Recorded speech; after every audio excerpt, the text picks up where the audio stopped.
Il a estimé le nombre des esclaves blancs à 25 000 à l'époque à Alger.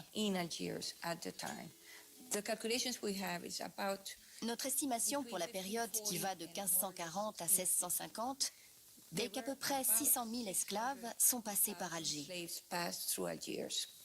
À la Bibliothèque royale de Copenhague se trouve un livre en vélin du XVIIe siècle, écrit par le père Pierre Danes, qui a abondamment voyagé en Afrique du Nord.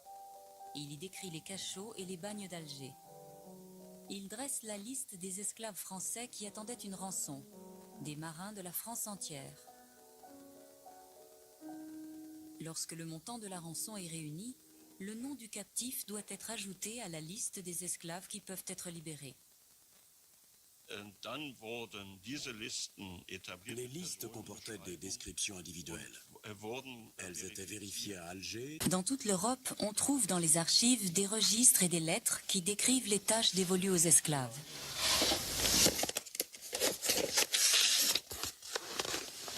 Voyons voir ces lettres. En voici une. Parmi les archives, Éric Goebel a découvert un document exceptionnel par sa rareté. Cette lettre a été écrite à Alger le 10 janvier 1710. Elle est en danois. L'écriture n'est pas très belle, mais ce qu'il faut voir, c'est ceci.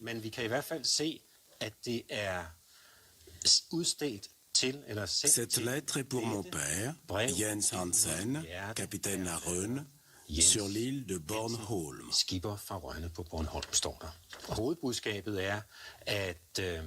C'est un jeune homme qui a été fait prisonnier dans le détroit de Gibraltar. Il s'est retrouvé esclave à Alger et il est au plus mal. Il demande à sa famille d'envoyer de l'argent pour racheter sa liberté. Les livres royales danoises ont conservé plusieurs documents liés à ces accords. Voici un sauf-conduit algérien. Nous n'avons que la partie danoise. Comme vous le voyez, il en manque une partie. C'est un document que le capitaine danois emportait avec lui. Ce sauf-conduit date de 1838. On est déjà quasiment à la fin de l'existence de ce système. Le vaisseau concerné est le Magdalene, immatriculé à Copenhague. Il a effectué un voyage depuis la capitale. Son capitaine était Jacob Ebert et il devait emprunter le détroit de Gibraltar.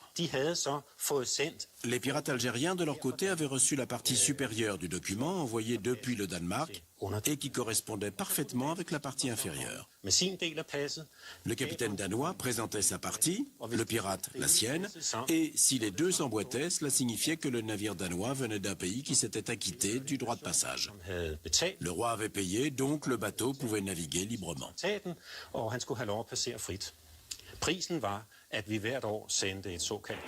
Le tribut annuel consistait en une cargaison de poudre et de boulets, de faucons d'Islande, de cornes de narval et d'autres produits du Nord.